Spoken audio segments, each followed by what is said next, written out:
Hey guys, this is Stinger from the Ghost Squadron Airsoft team, and today I'm going to be talking about my video production workflow and how I make all of the videos that I upload to my channel, Stinger Ghost 1. And this includes all of my gaming videos, all my videos about my computer, and of course all of the Ghost Squadron Airsoft team videos. You may have noticed that the GSAT intro is in this video as well as the outro, which you'll see once this video finishes. That's because this is mainly focused on how the airsoft stuff is done, and I figured that the intro and outro show off some of my editing style and can go along well with the topic of this video. So that's why I included them in there, even though this isn't strictly Ghost Squadron Airsoft team stuff.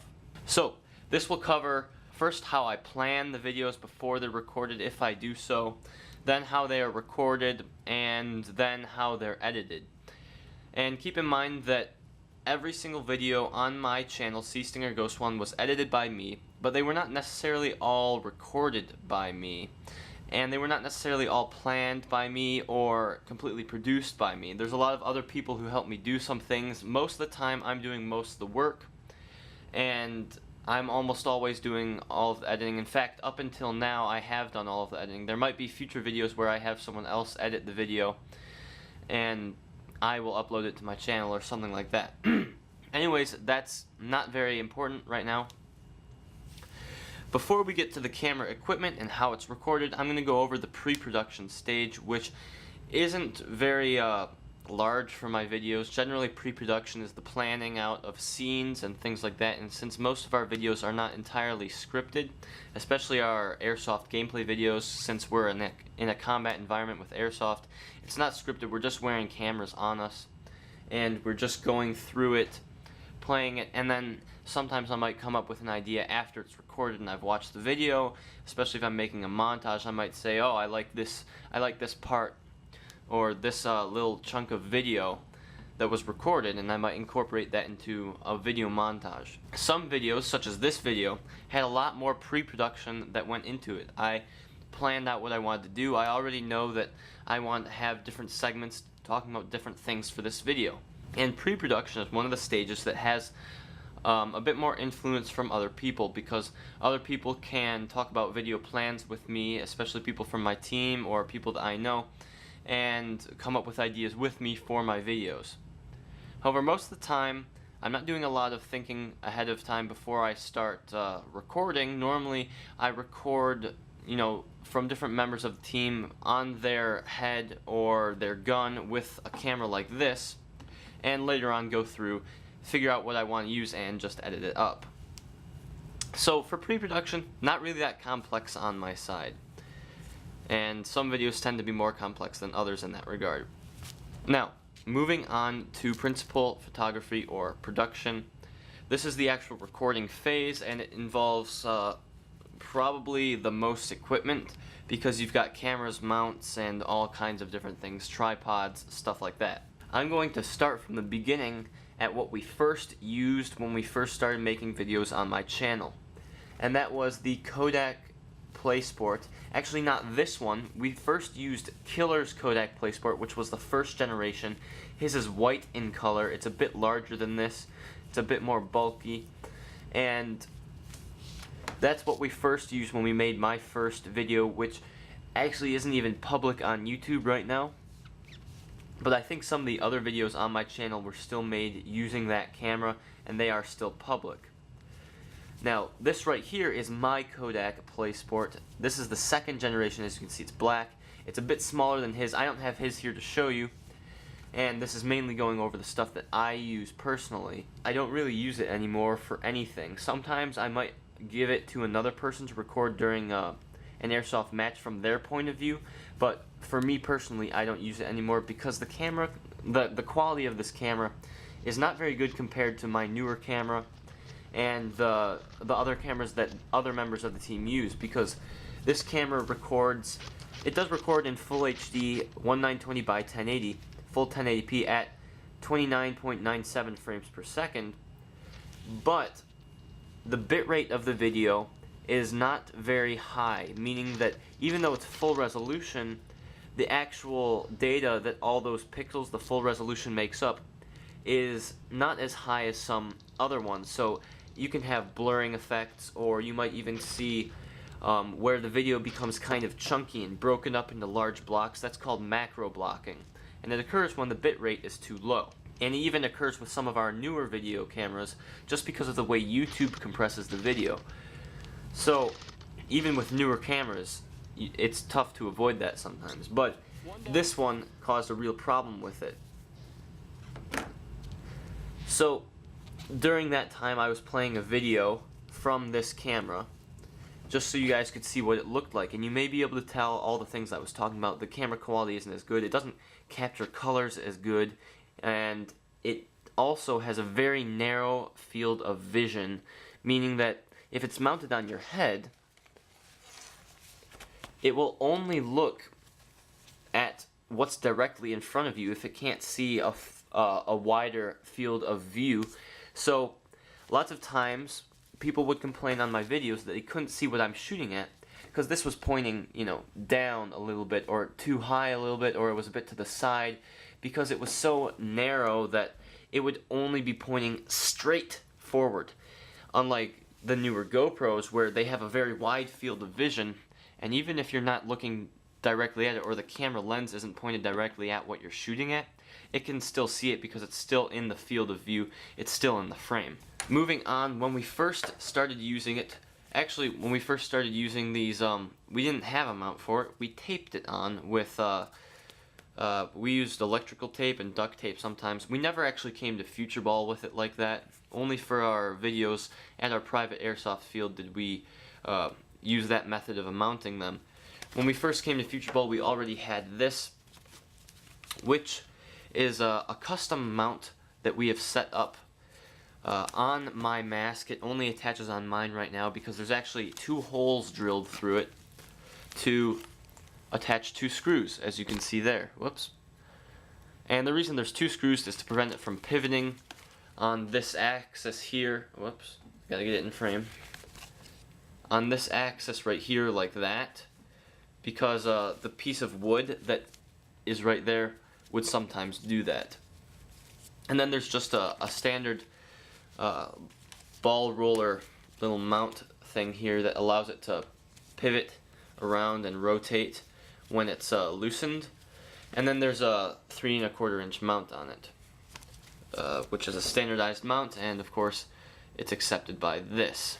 So that's what I used to use, and we may continue to use this camera occasionally for certain things, but for the most part we aren't using it a lot, and definitely not using it for things like reviews and stuff like that, which we used to do with this camera as well. It wasn't just limited to point of view airsoft gameplay. Moving on, this is my GoPro HD Hero 3 White Edition, and I've had it just for a short period of time, and I haven't gotten to use it all that much, but I do like it a lot, and I've had a lot of experience working with GoPros because Killer has had a GoPro HD Hero 2 for a couple of years now, and that's what we've been using for his point of view for the most part, and I have used it once or twice before for my point of view. And we found that the GoPro cameras work really well. They have a nice wide field of view, they have very good image quality, and they do pick up pretty decent sound quality as well, assuming that you're using the cutout back, which I'll talk about a little bit more later. So like I said, he has a Hero 2. The main method that he uses to mount his is a head strap mount like this, where it just goes over your head. And I haven't gotten this head strap mount until recently, even more recently than I got the camera itself.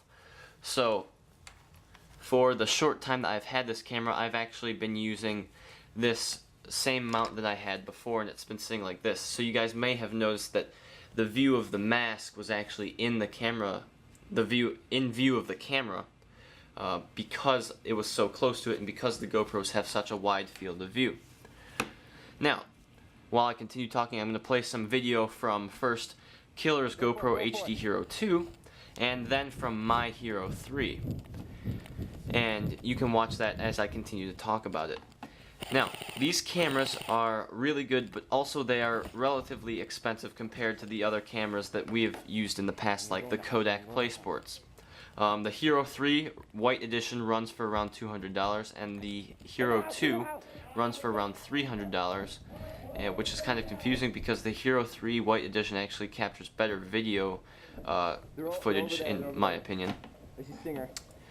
But the Hero 2 captures better pictures because they do have burst modes where you can just tap a button. It will take, I don't know, like 10 pictures in a burst real quick, which can be cool, but for our purposes we never do anything like that. Anyways, the Hero 3 White Edition is also smaller and lighter than the HD Hero 2, but I'm getting ahead of myself because I want to talk about the specs of both of them, because the video specs are mainly the same. They can both record full HD 1080p in 29.97 frames per second in the ultra-wide field of view. The difference between the video being that the Hero 3 White Edition uses a different sensor inside, which to me seems to capture light and color a bit better than the Hero 2, and also I think that the Hero 3 uses better compression techniques because it seems like the video quality of it, while being compressed to the same amount with the same bitrate, actually comes out with less compression artifacts than the old Hero 2 does. Then for other video settings, there is HD 720p at 60 frames per second on both of them if you want to do some slower motion. For the most part, we've been using the maximum resolution settings at 29.97 frames per second. Now, his Hero 2 is just very similar to mine in that they both have these detachable back plates here that allow you to use different back plates. This one has a cut-out back, which allows sound to come into it better, whereas this one is sealed, and this one allows it to be totally waterproof. And Killer has one of these as well, and he's made use of it occasionally for other purposes, and we have found that with this on, it is very difficult to hear conversations going on around the camera, and it makes it so that the audio quality just isn't as good. So for the most part, we almost always leave this cutout one on unless there's a chance of it getting really wet and harming it. Another difference between Killer's GoPro and mine is that mine takes micro SD cards instead of the regular SD cards, and in this I'm using a SanDisk 32GB micro SD card, and he uses some other 32GB full-sized SD card. And the reason for the difference in size is that this camera is vastly smaller than his, and thus it requires a smaller sized card. That's mainly it for the GoPros. I do have various different mounts for it. Like I said, I have the head strap mount. For the most part, in the future, I'm going to be using this head strap mount for it because that works a lot better. It's a lot easier to use, and it prevents you from having to see the side of my mask when you're watching the videos. Moving on now to the camera that I'm using right now, and that's it. Well, not really. This is the same model, but I am using a Canon PowerShot ELPH 100HS to record this video right now. We actually have two of them. This one is Shadows, it's blue. The one I'm currently using right now is actually silver in color. But this is what we mainly use for making our reviews and other videos like this that talks about things that don't entirely involve airsoft gameplay in them. We don't use these to record airsoft gameplay at all, and we mainly just mount these on tripods and use them to show off certain things in front of the camera, just like I'm doing right now. Like I said, for reviews or for videos about my computer, I have used these cameras. And the reason for that is not only that they are very good stationary cameras, but also that they capture audio pretty well, and they have very good image quality. Much less compression than the GoPro and the Kodak, so much higher bitrate, and also they seem to capture colors pretty well. The only downside of these is that they actually only record at 23.976 frames per second, which is significantly lower, and that really doesn't matter all that much unless you have a lot of fast motion through the video. then the frame rate comes into play a lot more. And for the videos that we're making with these, we generally don't deal with a lot of fast motion, which is what allows us to use these cameras despite having that little disadvantage for them. They record in full HD 1080p at, like I said, 23.976 frames per second. There isn't much more to be said about these besides the fact that they accept standard mounts, and that's how I have it mounted to this tripod that I'm using right now, which is a Coleman Magic 1 tripod. One quick thing that I want to mention before we move on is this little mounting apparatus we have here. It's basically just a vise mount with the same kind of little ball pivot mount that I have on the mask, and allows us to attach a point of view camera such as the GoPro or the Kodak to another spot, such as on a gun during airsoft gameplay. So if we want to do a gun cam or some other cam where we attach it to something that's solid and stationary, or relatively stationary, then we can do it that way. So that's just some of the other gear that we use. I would also like to talk a little bit about the other cameras that we have, because these are only the cameras that Shadow and I own, including the one that's being used right now. However, there are a lot of other cameras that we use to make our videos that belong to other members of the team. For example, Ghost has his own Midland XTC 300 series, which is a pretty decent point of view camera. It has similar quality and settings to the GoPros, and is definitely better than our old Kodaks, but I would still say that the GoPros are probably better, and in general more expensive too. The advantage that the Midland XTC has is that it's one of those cylindrical kind of cameras, very similar to the Contour Roam, and that allows it to very easily be attached to the side of your head. So he has one of those, and we use that for his point of view in airsoft gameplay. And then Frankie has a Midland XTC 200 series. It's either a 200 or 250. I'm actually not sure. And we have only just recently incorporated his gameplay into our videos. He actually had it set to a lower resolution setting when we did do that, so it didn't come out looking amazing. But regardless, that's what he has. In addition to those cameras, Killer now does not actually really use his Kodak PlaySport, just as I don't. We may use it for other purposes, just like we may use mine for other purposes, but for most of his review videos and other non-airsoft gameplay videos and non-video game gameplay videos, he uses a JVC Averio camcorder, which I don't really know too much about. I know it captures in full HD 1080p. Not too sure about the resolutions.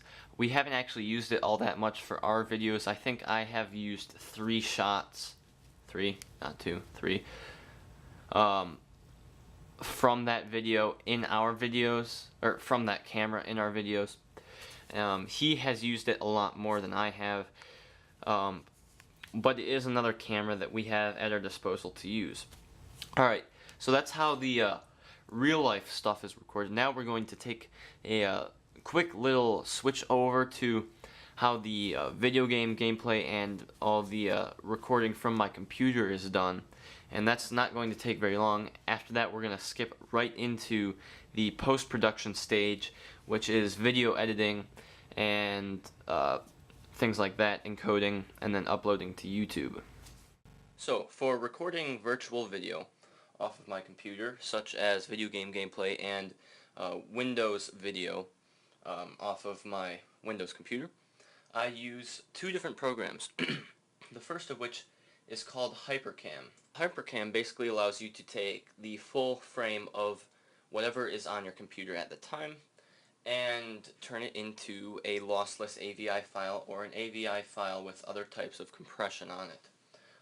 For example, it can use Lagarith lossless codec, H.264, and a variety of other codecs to do whatever you want with. It can allow you to capture sound as well, and it also allows you to perhaps just capture a single point of what you're seeing. For example, I could set it to focus on only a single section of the screen if I only wanted to record that, and this is good for making videos such as my How I Made the Ghost Squadron Airsoft Team logo video, and of course how I'm making this video right now. For this shot of the video, I'm using HyperCam 2 right now.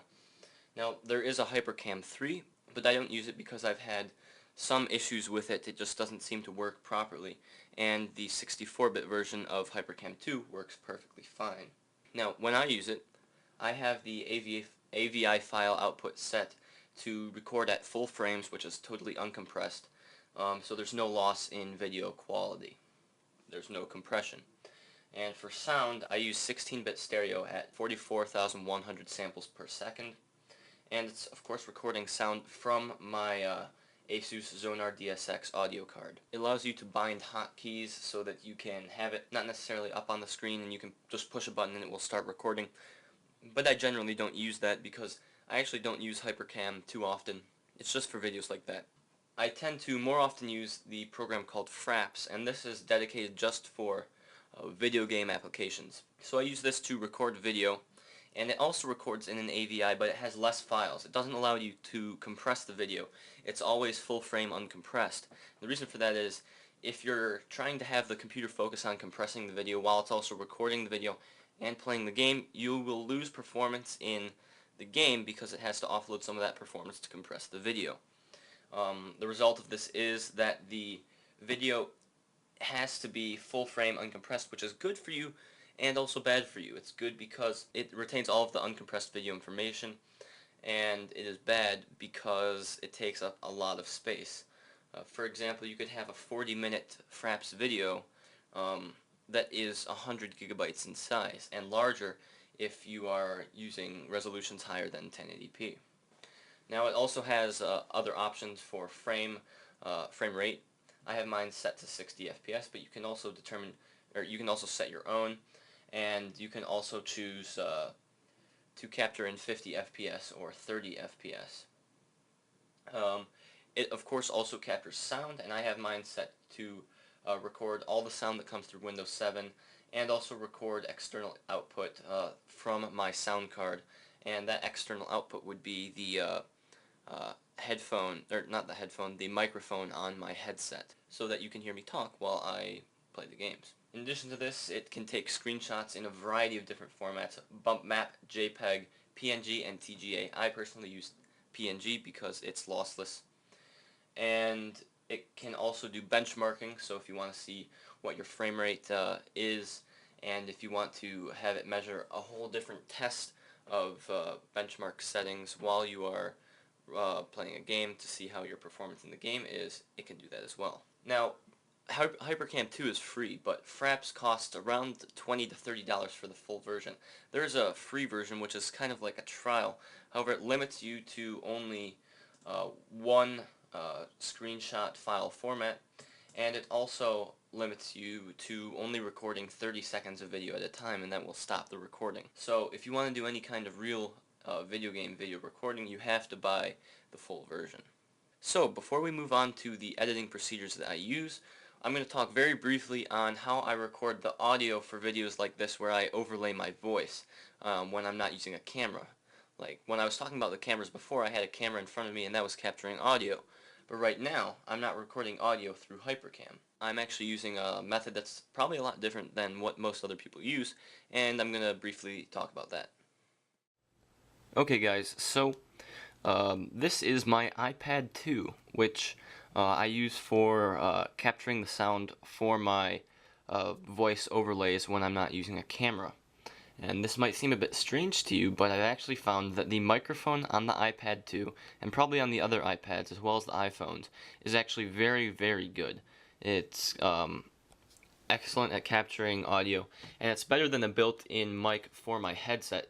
That's probably because the headset was not really designed for speaking into or doing voiceovers with. The microphone on it was kind of just an add-in that Razer put onto it, and the main quality of the headphones, or the headset, is the headphones themselves.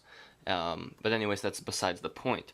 I use an app called Recorder Plus HD, which is this. and it allows you to record in a variety of different audio formats. So let's see if I can find the setting. Okay, it's down here. So you can record in uncompressed wave. You can record in AIFF, the audio interchange file format, as well as CAF, which I'm not actually familiar with, and of course the popular M4A, so MP4 audio, MPEG-4. And that is compressed, but it's very small compared to WAV and audio interchange file format. I use WAV just because it's uncompressed, captures the full audio, and I have plenty of space on this iPad, so I can afford to do that. Basically, I just speak at it like this while I'm doing something else, perhaps on my computer, and it will capture all the audio. Then I just transfer it over to my computer for editing. So as you can see, I've got these three audio files, and this is just me doing the last part that you heard. 3 different takes of it. Some of them I had mistakes in, so I redid it, or I just started a new one. But anyways, it saves all 3 of these, and you can enter in some data about them. You can name them, and here you can see the waveform. There are markers that you can put in to mark certain parts of the audio feed, and generally it's a very good and powerful app for doing things like this. For editing, I do all that stuff on my Windows computer. Down there, it's a custom-built desktop. I have plenty of videos about it. Probably, I think I have 3 videos that talk about it in a playlist. The computer itself is called Project Greyfell, so I will put a link to the playlist of it in this video via an annotation link, and also in the description for those of you that are on mobile devices. But I just want to show you that this is what I use for editing it. It is a very powerful desktop computer. It has an i7-3770K 3rd generation Intel processor, which I have overclocked to 4.3 gigahertz. It is a quad core. It also has 16 gigabytes of Corsair Dominator Platinum memory, which is probably the best memory that you can get, and that is running at 1600 megahertz. As well as a 2 gigabyte GDDR5 video card, the Asus NVIDIA GTX 660 Ti, which is also overclocked. So I have that, as well as an SSD, which has all of my programs on. You can see some of them there, some of the editing programs that I use, and it has a 1 terabyte 7200 RPM drive in it, as well as some other things like the sound card I mentioned. So that is what I use. It's very powerful, and it works very well for editing as well as gaming and doing whatever else. It's very multi-purpose. So let's now go back to the desktop and we'll talk about how all the editing is done. Okay guys, so for editing I use a huge variety of different programs, but they are all consolidated under the Adobe Creative Cloud suite of software. This is Adobe's successor to the Creative Suite. The last Creative Suite released was CS6, and they have now moved on to the Creative Cloud. And basically what the Creative Cloud is, it's a giant cloud-based system that originated through something that Adobe created for cloud editing projects. If you were working with other people, you would do editing and work together through the cloud, store data in the cloud, everything like that. But it evolved into a software suite that included a lot of cloud integration into it. And it has all of the CS6 programs that used to be in there, except for sometimes a couple have been dropped out, and it even includes new ones. And the one that is most instrumental to video editing is Adobe Premiere Pro. Adobe has had Premiere Pro for quite a while in the Creative Suite, and of course the most recent one is CS6, but I have Premiere Pro CC, which is even newer than CS6, and that is this right here. So, Adobe Premiere Pro is an editing program, and editing is different than what most people think it is. Editing is not adding in effects, even though it can be done at this stage and with this program. It's not, editing in things like muzzle flashes on the guns, or doing CGI. That's not editing. That's visual effects. And editing is just taking all of your clips and cutting them up and putting them together in the way that you want to use them and the way that you want it to flow. And it generally involves adding transitions. And for me, it involves adding in the text. I do some of the text animation and stuff like that in Adobe Premiere Pro. Because it's a lot easier for me. I'm most familiar with this piece of software. So this is my workspace, and in this program the workspace is entirely customizable, just like most of Adobe's programs that are in the Creative Suite and Creative Cloud uh, sets of software. So the way I have it set up is probably different than most other people, and that's because this is how I like to do it. And I'll just go over it and show you how I have it set up. So over here is my program. This is my monitor basically, and it shows me what's going on in the video. So you can see as I move through this, it displays what is going on, and if I hit play, it should play through just like that. It might be a bit laggy, and that's just because HyperCam 2 takes up a lot of processing power in the background because it's not the most efficient method of capturing video. But it's the one that I use. So to the right of that, in this other tab, I have the source tab here, and this is very similar, but it allows me to say just double click on something over here, and it allows me to watch one of the video clips that I have over in my project tab that I'll talk about in a little bit. This is basically what allows me to watch the raw video files that I have imported to my computer, and this is totally unedited. This is just the raw video that came from Killer's GoPro. You can see him lighting up Alex there, and I use that if I want to look at any kind of video that I am using or that I'm going to use, see if I want to use a certain part of it, and I can watch it in there separate of having to drag it down into here and watch it. So to the right of all of this, to the right of my program and source monitors, I have my audio track mixer, and this allows me to mix all of the audio and various audio channels so that they are all balanced and so that they aren't at too high of a volume basically. So you can see if I play a video, these little monitors here will move up and down with different colors of audio, and that shows me how high the relative volume of it is. Here I have 3 different audio tracks and the master track. It also allows me to pan the audio in one direction or the other, to the left or to the right, and I can adjust the levels just like that. So normally I use this just to make sure that the audio isn't too high, because you don't want it, you don't want it to max out like that, because that can damage higher end audio setups if it's that high up.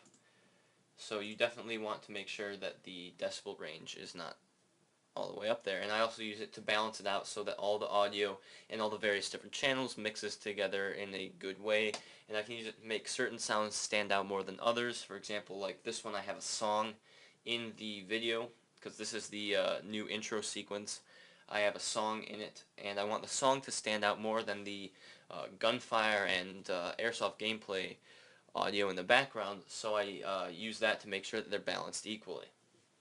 Now to the right of the audio track mixer, I have the project little tab here, and this is basically where you would store all of the video that you're going to be using. So I have various different airsoft gameplay video files from the GoPros.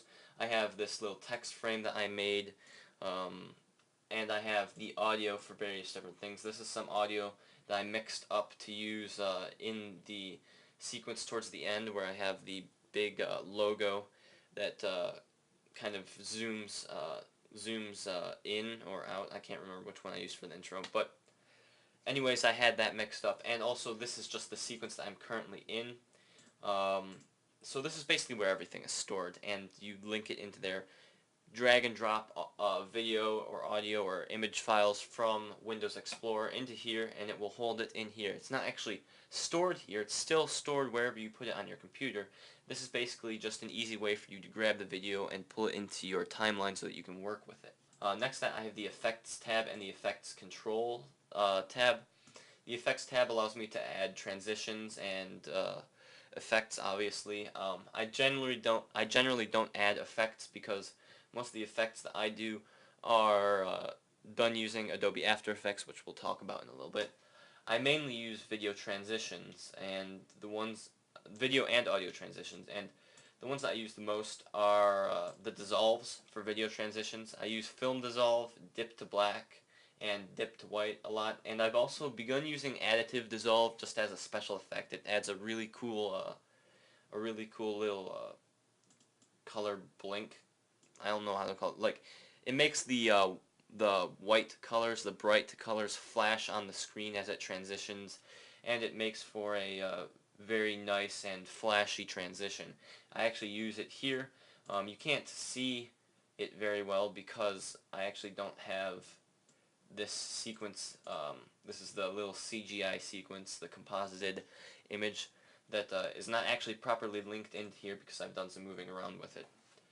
Anyways, the dip to black and dip to white are pretty obvious. It dips to black and it dips to white. And then the film dissolve is just a very smooth dissolve between two different videos that will allow it to be slightly transparent. It will basically make one video kind of transparent over the other as it transitions. It's used very often. And then for audio dissolves, the one that I use most often is probably constant gain and constant power. Constant gain is where you want the audio to fade in, and constant power is where you want it to fade out. And I use exponential fade to blend two different audio tracks together, if they're like right next to each other, basically, in the timeline. And then effects controls allows you to tweak whatever controls you want, including the transitions and things like that. So you can see all the effects are here. Now, at the bottom I have my timeline, and this is probably the biggest thing in the Adobe Premiere Pro program, and this is where all of the video tracks and audio tracks are overlaid. So you can see I can put down a ton of different tracks here. I have 2 audio tracks, actually I have 3 because of this one, and I have 2 video tracks that are actually used, but the program has support for an infinite number of tracks, as many as your computer can handle at one time, which is good because certain other programs that do video editing like this are actually limited. I want to say that Sony Vegas is one, but I might be getting that confused with Apple's Final Cut Pro. I'm not quite sure, but one of those two, or both of them, are limited to the number of tracks that you can have. Adobe Premiere Pro is not, and that comes into play a lot, especially when you're using very complex, or you're editing a very complex video. This one actually wasn't too complex. As you can see, it's got pretty much one single video track throughout the whole time, and I just have a little text video track in there, and then some audio stuff done in. But this is where I add my dissolves and things like that. So, say that I wanted to add in the video track, I would just drag it and drop it down into there like that. Find the part that I want to work with and then clip it or cut it like that. Delete a portion of it, so on and so forth.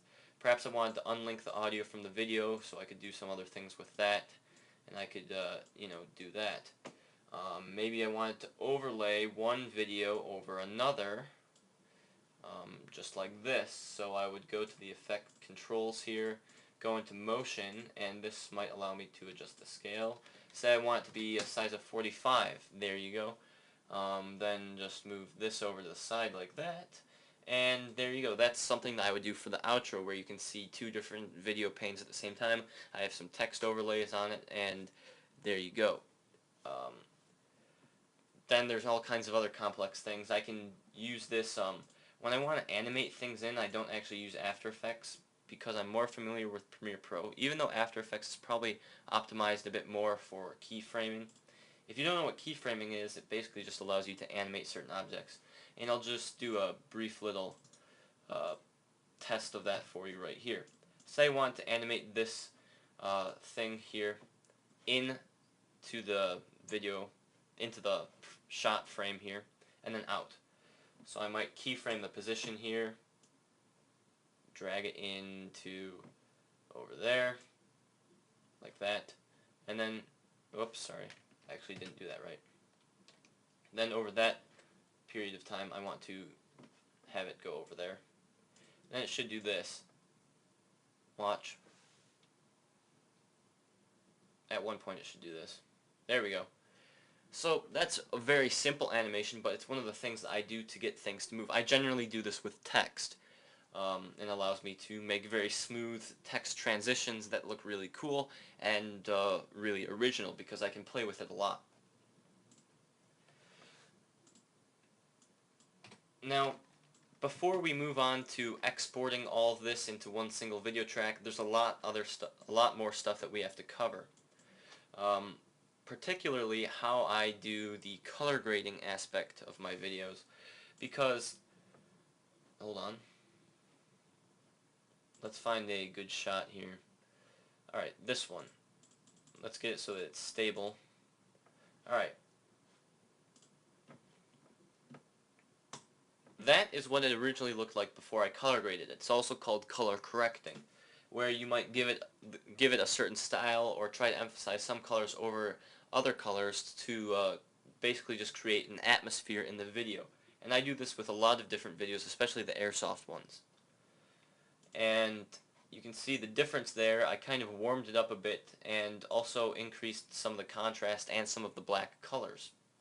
And I don't actually do my color grading in Adobe Premiere Pro, even though you can. There's a better way of doing it. There's actually something called Adobe Speed Grade now that comes with Adobe CC, and it's a dedicated color grading program. Sorry. So I can export my entire sequence here, Adobe Premiere Pro sequence, into Adobe Speed Grade via the direct link to Adobe Speed Grade. So this is how I do it. So we'll close the project in Premiere and open it in Speed Grade.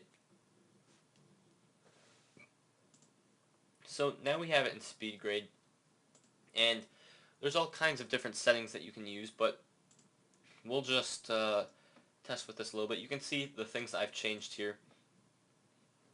For this particular video clip, this Lego2.mp4 clip, what did I change?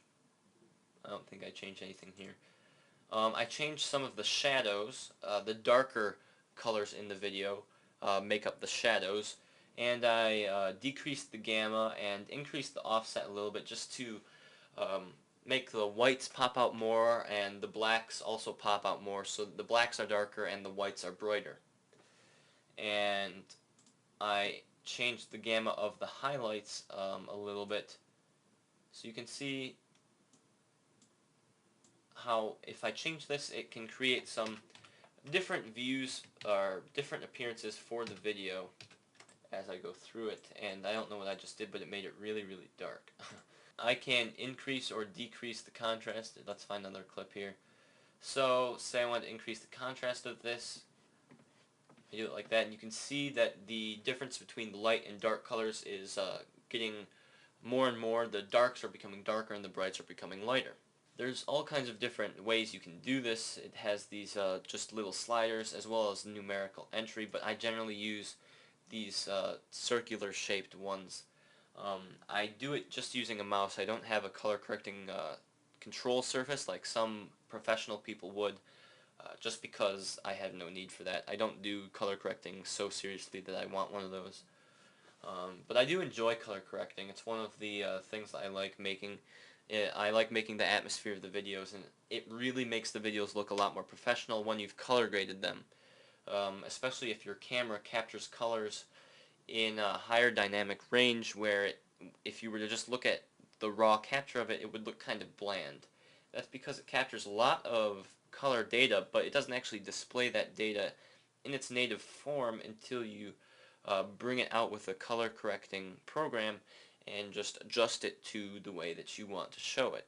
So after I've done all this color correcting, I just direct link back to Adobe Premiere Pro. and that will bring me back to Premiere Pro. I'm not actually going to save it, but it's basically just the same thing. And you would just open it back up like this, and the color correction is applied via the Lumetri engine, just like that. So it's added in as an effect that you can disable or enable inside of Premiere Pro, which is really cool. Now, you may be wondering what I do for effects. Things such as just random other stuff that I add in, or how I made the CGI sequences in my intro and outro, and how I composited in all those videos for my intro and outro for the all the Airsoft gameplay videos that I had in the GSAT logo. Well, for that I used a program called Adobe After Effects. And this is a very popular and probably the most widely used video effects and compositing program. And I'm actually not super familiar with it because I only recently got it. Before having the Creative Cloud, I had only Adobe Premiere Elements 10 and only Adobe Photoshop Elements 10, which are low-end programs, so I didn't have a lot of experience with After Effects at all. So let's see. Hopefully this will open while HyperCam is recording, because this was a massive, massive file. It was huge. It had so much information on it. This is what I did for the new intro and outro sequences. It's the massive composite thing. And what made it even more complex was that I did it in 4K, which is 4 times the resolution of 1080p. It's 4 times the resolution of the video that you're watching now if you're watching this YouTube video in the highest resolution setting.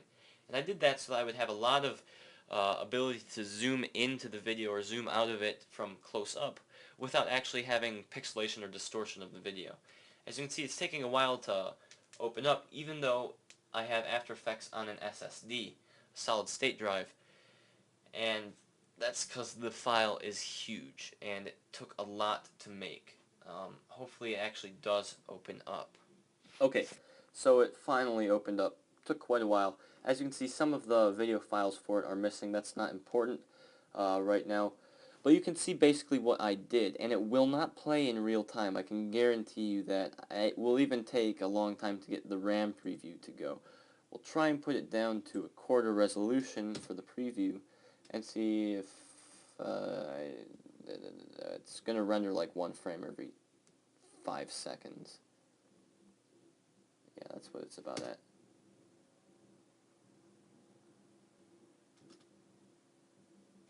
Okay, let's not try to render the frame. Anyways, so these are all the layers I have, and After Effects works similar to Premiere Pro in that you have different video tracks, and you can also have video tracks that have audio. There's no dedicated audio tracks, but the difference is that instead of being called video tracks, these are actually called layers. And it's very similar to how Adobe Photoshop works, in that you have these layers that can go on top of one another, and you can add to them different effects, different properties. Movement, you can have 3D layers, things like that. There's a ton of different support for all kinds of different things. What I did to make this, just as an example, I first started with a white solid, just a background right here, you can see. And then I had a black solid, which actually just goes behind the text. That's not that important. This is the logo, and I keyed out certain parts of the logo that I didn't want. I could have made them transparent, but it was just easier for me to drop it into here and key them out. It's kind of like green screening, where you can just take out all the green colors. Instead, in this case, I just took out all the black colors. Since there was only 2 colors, black and white, I took out all the black colors, and that allowed me to put video behind it, just like this. And I turned off those. So this is what it looks like without the overlay for the logo. Then you add the logo to it. I should put the background on in the black solid. So no logo, it just looks like that. It still has the same basic shape, but you can definitely tell that it's very different. Add the logo and it clips pieces out. So that's how it was done. It's a lot more complex than that. I also added in some smoke, if I can find it, as you can see there, just as an added effect. And this definitely would not be very easy to do in Adobe Premiere Pro. But with After Effects, it was time-consuming, but it wasn't impossible. Like I said, I did it in 4K, which means it's a very, very high resolution. It takes a long time to process. And Adobe After Effects handles it pretty well. So you can do all kinds of things with Adobe After Effects, many of which I haven't actually done myself. I've been watching videos about how to do them, but I haven't found ways to implement them in my videos. I used After Effects for the previous intro and outro also, with the moving logo and breaking the logo and things like that. I'm not actually going to go over that because that would take too much time, but this is just one of the ways that I add in effects and work on compositing video together, like what I just showed you. Before we get into my image editing software, we're going to talk about Adobe Audition CC, which I haven't used a whole lot for my YouTube videos. Actually, I haven't used a lot in general. But Adobe Audition is a program which allows you to do pretty advanced audio mixing and audio layering. So, for example, if I wanted to mix some music together, I could do it with this. So let's open something with it, and I'll just show you some of the things you can do. Let's open up Domain by Acidness itself. It's reading the MP3 audio, and taking some time because Hypercam, so we can play through it and listen to it, you know, things like that. I can add in all kinds of different effects, and I can edit in different things like that. If I wanted to do a multi-track session, that's basically like creating a project very similar to Adobe Premiere Pro, except just dedicated to audio. You can layer the audio, add in transitions between audio tracks, things like that. I'm not going to go over this in too much detail because I don't actually use it a lot for my videos. But when I do audio mixing, it's generally with Adobe Audition. So, moving on to image editing. You may think I make YouTube videos. Why would I have anything to do with images? And that's because, well, videos are just long sequences of images. And also, YouTube videos have thumbnails. And I have a logo that I made. So, the first image editing program that I learned to use, well, okay, that was MS Paint, but we'll skip over that. That doesn't count. The first one I used was Adobe Photoshop CS5, and I took a high school course on it. And now I have Adobe Photoshop CC, which is basically just an improved version of CS5 and CS6. Just like Adobe Premiere Pro, CC is an improved version of the previous versions of Adobe Premiere Pro. Photoshop is a very popular image editing program. It's probably the most popular image editing program. Really has no competition, I would say. So let's find something to use to edit. This is how I make the thumbnails. Okay, this is a perfect example right here. This is the thumbnail for the GSAT winter training at Future Ball Pipes Airsoft Gameplay in Michigan. As you can see, it has layers over to the side. That's what I was talking about in Adobe After Effects. So you can layer different things on top. And you may think, well, this image looks pretty simple. But when you see what I did to it, you'll realize that it really was not simple whatsoever. Because this image is actually quite impossible. And here's how. This is what I started with. Okay? So I started with this image, and I cut out certain things like this cover. I cut that out of this cover shot right here. So out of this cover shot, I just selected out this piece like that. Then out of my Stinger's point of view shot, I cut out, where is it? Stinger's point of view, which is that. Warped it a little bit so it's pointing in the right direction. Overlaid it with the cover just like that.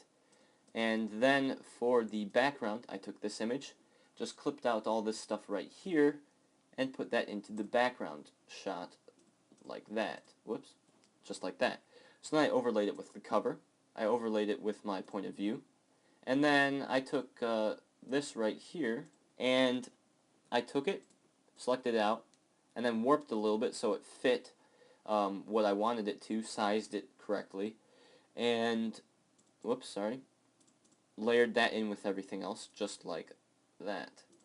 So there he is. Then it looks kind of unnatural because he doesn't really have a shadow, so I added in a shadow just like that.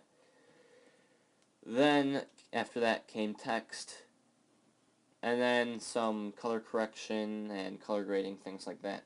And that's how the thumbnail was made. And a lot of my thumbnails are like this. A lot of people think I just go through the video, pull a frame out, and use that. But a lot of the frames as still images look pretty boring and don't have a lot of action going on in them, even though it's an action-packed video. So I have to make it up so it looks a lot more interesting by adding in other people and doing different things like that, like I just showed you. So to get these images, I basically just went into the video in Adobe Premiere Pro and pulled out still frames. So that's how this image would be made. I would then save it as a PNG file or a JPEG and upload it as the thumbnail for the YouTube video. That's how I make the thumbnails, but how did I make the logo? Well, I have a video dedicated to how this was made. You can click on the screen right now, and it will take you via an annotation link to that video. However, it will also be in the description. However, I will show you just briefly here, Ghost Squadron Airsoft Team logo. So here it is. This is a program called Adobe Illustrator. Just briefly allows you to create vector graphics and draw them up. It has layers just like Adobe After Effects did. And to make this, I used the pen tool, just like that. Boom, boom, boom, boom, and I drew things out like that. To make the old logo, I actually used Adobe Photoshop to layer in images together. And so it didn't look all that great. It wasn't super original. But now I used Adobe Illustrator. So guys, there is one last Adobe program that I use to create my videos, and that is called Adobe Media Encoder. This is what I use to export my videos once I finish them. This is basically just a massive encoding program that is just dedicated to encoding out video files as well as audio files and still image sequences. It has all kinds of different presets for different outputs. As you can see, these are my custom presets. So I have 4K video files, 1080p video files at various different frame rates, and then uncompressed video files for different purposes. Now, when I go to export my final video, which I have in Adobe Premiere Pro, I'll have Adobe Premiere Pro open. So, once I have that final video ready, I select the sequence, the primary sequence that I'm using, because sometimes I use multiple sequences that are nested. Go to File, then I go to Export and Media. And then I go through my export settings and I determine what format I want to use. Normally I already know if I'm going to be uploading the video to YouTube, I use H.264. The reason for this is that H.264 is a very good codec that uses the MPEG-4 wrapper, and it allows you to have, first of all, very wide acceptance. It will be able to be played on a variety of different programs, and it's also what YouTube handles best. In addition to that, it gets really great quality and has very good compression. So you'll have high quality video, and the video file will still be small enough to upload to YouTube in a generally small amount of time. So I have my own custom presets for this. If it's Airsoft gameplay, I choose this compressed 1080p 30 FPS H.264 video with 48 kilohertz audio at 320 kilobytes per second. Then I select the output name and location. I have it set to my fast render bin. As you can see, that's on my SSD. It allows the video to be rendered to a very fast drive, which makes the export faster. I will have both export video and export audio checked for that. So the video settings I have for this preset are full 1080p here, at a frame rate of 30 and a field order of progressive, with a square pixel 1.0 aspect ratio, and just match default settings or match source settings for TV standard profile and level for that. I have it set to render at maximum depth to ensure higher quality, and I use a 2-pass variable bitrate encoding system. The target bitrate is at 15 megabytes per second, and the maximum bitrate is at 20 megabytes per second to ensure that I still get very high quality video playback. I render using maximum render quality, and I do not use my previews, generally because I don't generate previews, and I do not use frame blending because that tends to make video look kind of strange and choppy when I do it, even though it's supposed to be the opposite. And that's probably because the way that it tries to blend frames is just different. I use AAC for encoding the audio at 4800 kilohertz in stereo, not 5.1 because I have no reason to do that. I'm never working with more than stereo audio for most methods. High audio quality, of course, and 320 kilobytes per second because that's generally the bit rate of the audio that I'm using, and it's also the highest. For multiplexer, I use MPEG-4 because that's probably the best and most widely used. Will be able to be played on a variety of different devices, things like that. And stream compatibility is standard because I have no reason for making it compatible on different devices like PSPs or iPods, especially since regular MPEG-4 will probably play fine on those anyways. So I generally don't add in any captions or any other information as well as other effects because the effects are already added into the video. So after doing all this, making sure that I have the entire sequence selected, I hit Q. And that takes it over to Adobe Media Encoder. So as you can see, it's in there. I have the output file and location set correctly, and the preset is set correctly also. From here, I basically just hit play. Then it begins encoding it. As it encodes the video, you can actually watch it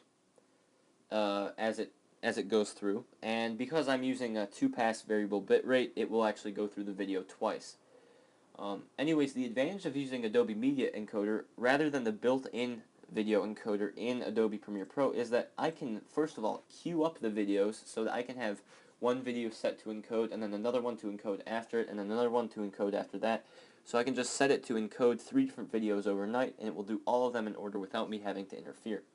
Also, I can continue working with Adobe Premiere Pro while I'm doing this, or Adobe After Effects. It's heavily integrated into both of those, so it works very well. When I'm in Adobe Premiere Pro, and when I'm in Adobe Media Encoder, I use the Mercury Playback Engine GPU acceleration, which utilizes the CUDA cores in my graphics processing unit on my graphics card to accelerate the processing of the video. This comes into play most often when parallel processing is needed, such as for effects, especially the color grading, adding in text can use it, and certain other effects like that. It makes it go by really fast. And you can see it actually went through pretty fast, even though I'm recording it with Hypercam whilst making this video. The alternative would be just a regular software-only version of the MPE, and that utilizes only the CPU. So guys, after this is done, I have a final video that I can just use to upload to YouTube, and from there it's done pretty much. I just publicize the video after adding in the thumbnail and any details to the video as well as annotations, and it's all finalized and good to go. That is how I make my videos. I'll see you guys later.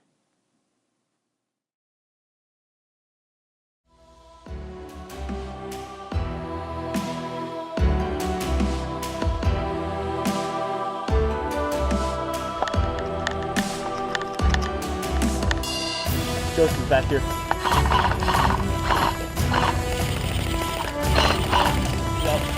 Oh, did he?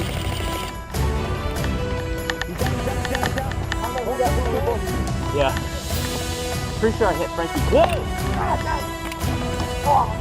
Whoa!